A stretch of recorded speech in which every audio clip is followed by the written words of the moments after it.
bagian 3 dari 4. Keluarlah, kebiasaan ada lewat. Nah, itu sama mencuri penting-penting. Ada apa sebenarnya? Ternyata yang dilihat adalah Ali bin Abi Thalib lagi dalam keadaan nangis. Pak Ali lagi apa? Pakai padong. Sopan. Pak Ali lagi apa malam-malam begini? Kok nangis juga? Kenapa? Kok sampai nangis begini? Ada kejadian apa? Itu bukan dengan kamu. Ali bin Abi Thalib itu memang nggak punya stok, tapi dia selalu makan. Ali bin Abi Thalib itu nggak kayak kita mentalnya, ayo udah hari udah begadang malam, karena yang ini, itu adalah impian bagi mereka yang belum makan. Tapi kadang-kadang orang ngomong, itu tuh begadang malam, nan ayah mie teh, emang lain nanaon ya kami, nanaon guys kita teh. Maka ketika pada waktu itu ditanya karena apa kau menangis, ini jawabannya yang bikin kita kaget, bukan karena lapar, bukan ada sesuatu yang hubungannya dengan dunia. Jawabannya begini, saya takut kenapa? Takut Allah murka. Emang kenapa? Sudah 3 hari ini Allah Subhanahu Wa Taala tidak datangkan tamu ke rumah saya. Sowot gitu, emang kenapa? Saya aja punya rumah, gak datangkan tamu, biasa aja. Beda cara pikir Ali bin Abi Thalib. Ali mengatakan, saya khawatir Allah itu sedang murka kepada saya dengan cara tidak mengirimkan tamu ke rumah saya more than 3 days, lebih dari 3 hari. Kan ulama beda Pak, ayat tamu kayak masuk tuh, terboga tamu, terkenal, makanya keller kita di rumah itu betul, termasuk isinya. Kalau yang datang tetangga yang suka minjem-minjem, apalagi supaya silaturahmi tidak putus, harus hati-hati jauh deh. Apalagi kalau ternyata sudah ngobrol dulu, kemudian kalau kelihatan kalau minjem itu, biasanya kelihatan gerakannya begini Pak. Ngobrol dulu kan, gimana keluarga sehat? Bapak di kampung sehat? Oh gitu ya. Kalau sudah ada gerakan seperti ini, Bapak boleh menghindar. Ini loh. Kenapa? Padahal malah dikaturin, campur kita sebutnya. Tapi prolognya memang begitu. Supaya silaturahmi putus. Pinjam terus, kayak itu yang muncul. Karena keseringan, tamu ini gitu terus, tetangga kita gitu terus. Sebelum dia masuk, keller di ampihan. Kunci juga ditutup, hordeng juga ditutup, lampu juga dimatiin. Assalamualaikum, ada orang nggak ada. Lu ngomong nggak ada, itu ada berarti, ya kan? Maka yang terjadi apa? Biasanya kita antisipasi kalau ternyata yang kayak begini yang datang. Padahal terima, kita nggak tahu, belum tentu yang datang itu pinjam duit mulu. Siapa tahu mengatakan, Pak, punya cengek enggak? Lagi yang cengek kayak nama. Enggak Pak, saya baru panen. Ini cengeknya cengek Jablay yang terkenal itu. Bapak mau enggak? Ini saya bawa. Diberi cengek, jangan suruhkan dulu. Sekarang cengek berapa sih? Ini cari cengek aja, orang di PB tak malah cengek gitu. Pernah cengek sih dulu? Ya. Kalau dibahas orang cengek. Oh, cengeknya berduka. Karena ditanya tentang berapa cengek, duka. Berarti memang berduka. Ternyata Ali bin Abi Thalib itu ada perasaan takut Allah itu sedang marah. Takut Allah itu sedang murka. Dengan cara apa? Gak dipertemukan dengan orang lain lebih dari 3 hari. Makanya kalau ternyata kita termasuk yang seperti itu, termasuk yang biasa-biasa saja, ketika nggak ada yang datang ke rumah, atau mungkin kita malas bersilaturahmi mengetuk pintu orang lain, hakikatnya yang diam ini, yang tidak melakukan ini, dia sedang dimurkai oleh Allah dan sedang dihukum oleh Allah. Masya Allah. Pasti itu karena ada maksiat yang dikerjakan oleh kita. Pasti itu karena ada dosa yang membuat kita nggak silaturahim. Maka ini adalah harus kita syukuri. Pertemuan kita hari ini harus menjadi sejarah, diingat-ingat supaya lebih ingatnya mudah. Tanggal 10 Muharram kan disitunya. Tanggal 10 Muharram Asyura kita ketemu di sini dan kita jadikan sebagai pertemuan ini adalah sebagai dirilisnya nanti program tentang kajiannya, silaturahimnya, nanti ditanya jalan-jalannya, family gatheringnya, apalagi itu ribahnya. Saya kayaknya maksudnya ribah aja. Nama family gathering saya bukan dulu. Kalau nanti ikut sama adik saya juga kita masih jomblo belum ada keluarga. Apa yang terjadi? Ini dijadikan dulu. Oh, tanggal 10 we have been meet. Kita sudah ketemu di sini. Dan pertemuan kita adalah bukan orientasi dunia, sedang menata bagaimana Lego ketaatan itu sedang kita susun supaya nanti nikmat bentuknya kita lihat nanti di akhirat. Kita kan lagi masang silaturahim 1, kita lagi masang qobliyah subuh 2, kita lagi masang sholat subuh tepat waktu berjamaah di masjid 3, kita lagi masang ketemu hari ini dengan menyapa orang lain sampai begitu. Hari ini kita gimana, apa kabar subuh kita? Tadi saya kajian subuh itu di tempat yang lain. Saya spill dulu ya. Kayaknya kita dengan Rasulullah masih agak jauh cara subuhnya. Rasul subuh itu awal waktu. Kita kadang-kadang ya sewaktu-waktu. Kita terbilang tadi. Rasul ketika subuh itu yang terjadi qobliyahnya itu di rumah. Kita masih di masjid dengan alasan masih kita jauh. Gak apa-apa. Ternyata sahabat juga ada yang qobliyah subuh di masjid. Gak masalah. Ini yang agak beda. Rasul itu di sholat subuhnya sependek-pendeknya 60 ayat dalam rakaat pertama. Sepanjang-panjangnya sekitar 100 ayat, bisa jadi sekitar 1 juz atau 1 juz setengah. Bapak mungkin ngomong untung orang dulu zaman jual gitu. Namun hari tadi sih dikira wah nggak bisa canggul itu gitu ya. Alhamdulillah mungkin kalau ternyata kita ada pandangan seperti itu. Tapi Rasul hidup itu seperti itu contohnya. Pergilah ke masjid, sholat subuh di dalam masjid. Yang terjadi mereka itu melaksanakannya itu dengan waktu yang panjang. Rakaat pertama 60 sampai 100. Kita tadi pagi apa? Ina kan. Keduanya apa? Kulhuwallah kan. Sama riwayat tadi.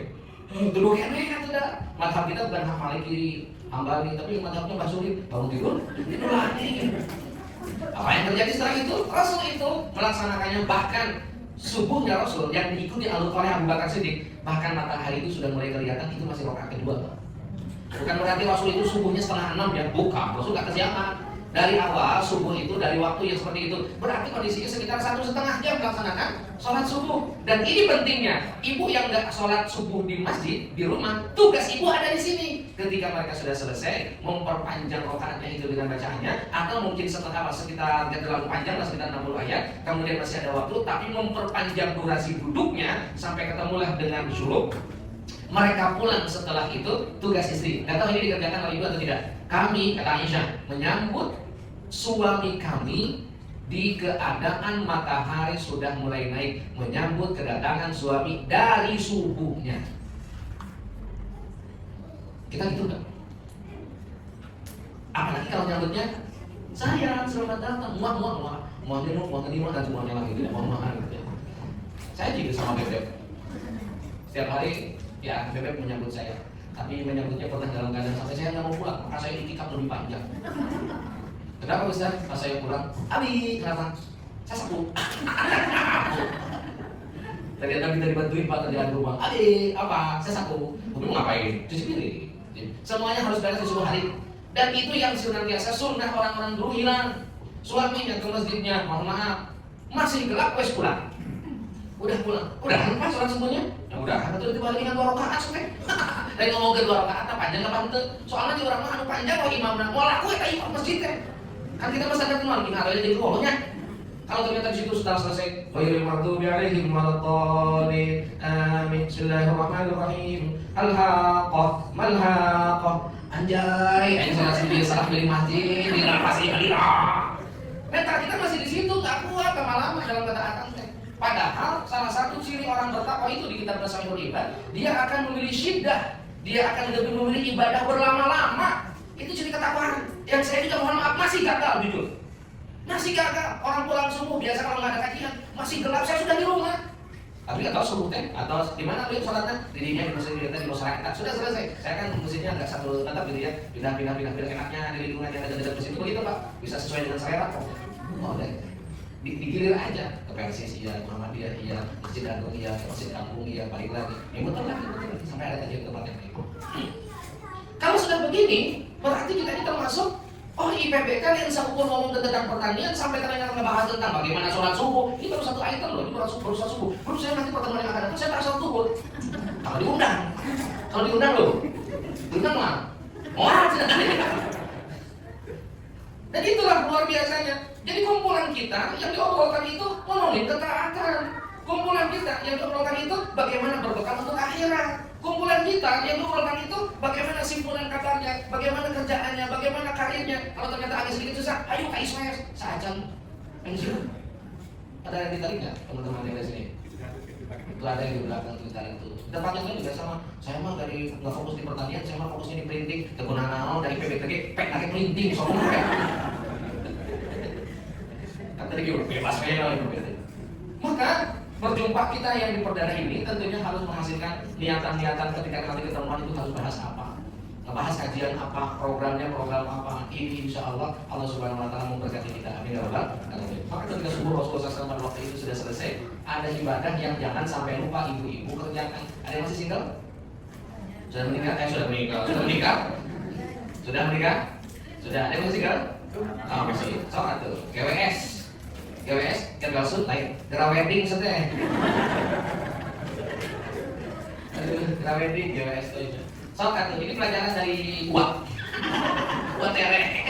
Pelajaran dari uang adik-adik. Jadi gemes. Kalau nanti sudah punya suami, entah satu alma mater kayak siapa ya? Entah satu alma mater atau dengan alma mater yang lain, nanti tetap aja begitu. Subuhnya di situ diperlihatkan. Ketika suami sudah pulang, sambut. Jangan sampai masih tidur gara-gara masih apa? Kamu masih tidur, aku kan lagi haid, lagi main ini. Tentu banyak harus sudah bangun. Dan sunnah menyambut suami ketika selesai sholat subuh. Sholat tabarruk itu namanya. Kalau jemaah, ini sudah beres 1 jam yang diberikan. Selamat melanjutkan aktivitas, selamat ngobrol-ngobrol, ngariu-ngariu, bahas yang positif. Apapun yang dilakukan oleh kita, yakin akan dicatat oleh Raqib dan Atid. Maka catatannya adalah harus catatan yang bagus, catatannya harus yang bikin Allah senang, catatannya harus dinilai sebagai catatan kebaikan. Ini adalah pertemuan pertama, pertemuan kedua, selanjutnya dan sebagainya. Mudah-mudahan lebih banyak, mudah-mudahan lebih gembira dan bergelora. Saya ngomongnya agak berat sebenarnya, tapi yang jelas adalah memberikan semua manfaat baik minimalnya untuk warga Purwakarta yang ada di tanah Purwakarta, dan tentunya adalah untuk seluruh yang senantiasa kita berikan manfaatnya baik di Purwakarta atau di luar Purwakarta. Ini yang bisa dibahas. Pertemuan ini memberikan berkah untuk kita. Pertemuan ini mendatangkan rahmat Allah. Amin ya rabbal alamin. Ada apa pertanyaan dari bapak-bapak? Tidak ada. Pertanyaan dari ibu? Tidak ada. Aduh, insinyur jangan nanya, insinyur. Silakan. Waalaikumsalam. Alhamdulillah Pak Ustaz sudah bergabung dengan UPB ya. Terima kasih Pak Ustaz atas ilmunya. Saya tertarik tadi masalah silaturahmi. Dimana kalau ada tamu itu tidak ada tamu itu menjadi sedih hati ya.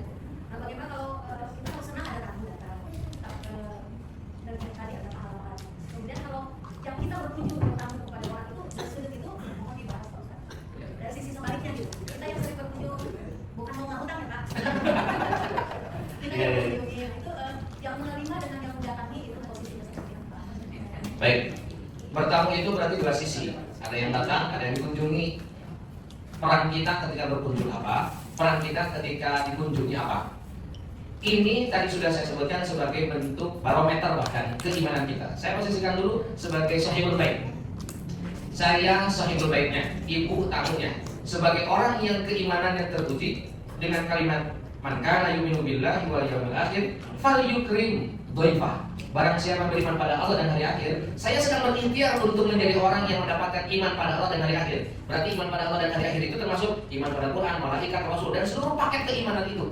Meskipun yang disebutkan adalah iman pada Allah dan hari akhir, hanya 2 saja, tapi include semuanya. Ini teruji iman saya kalau ternyata menghormati tamunya.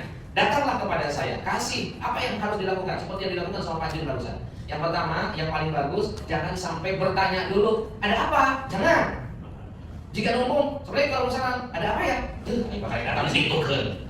Kecuali kalau ternyata dia mengutarakan apa maksud tujuannya duluan, biar dia yang bilang dulu. Apa yang harus dilakukan? Etika bertamu itu, ketika kita jadi sahibul bait nih, yang kita jadikan, Masya Allah, lah mau ada semua. Kalau bahasa Padang, kami tetap paham, supaya orang jamu, supaya orang ketemu. Nah biasanya karena itu ya langsung dibahas masing-masing. Pakai bahasa masing-masing. Tanya dulu kabarnya. Kumaha damang? Bapak kumaha bapak? Mama? Oh gitu. Biasa sok akrab dari SKSD. Sok kenal, sok dekat. Jangan sampai nanya dengan kalimat ada apa nih? Ada apa? Tumben di kesini. Dia ke situ. Gimana caranya? Untuk si tamu itu memberikan informasi masuk kedatangannya, biar redaksinya langsung dari dia, jangan dari kita, jangan dipancing sama kita. Pancingan kita hanya untuk bertanya, untuk nanya kabar. Di sini pakai apa? Masya Allah. Oh masih pakai motor itu. Masya Allah, penangannya hebat tuh banyak. Kayak gitu. Gitu aja dulu ngobrol ringannya. Ketika dia mau mengatakan ini loh. Kalau sudah begitu, buka bursa. Kalau sudah begini kan duit. Kalau sudah datang ini, saya mau undangan, anak saya mau menikah, insinyur tolong datang ya, sebagai sesepuh di komunitas ini, di himpunan alumni. Oh masya Allah, saya merasa bangga ini, merasa tersanjung begitu. Yang kedua, jangan ngobrol terus, iki loh. Karena Rasul mengatakan Abdulus Sodaqoh sakyulna, sodaqoh terbaik itu adalah memberi air. Aduh punten gak ayah jauh, cai paling gak. Gimana lengkap? Ayah jauh, ayah cai. Bahasa Cina kan jauh cai.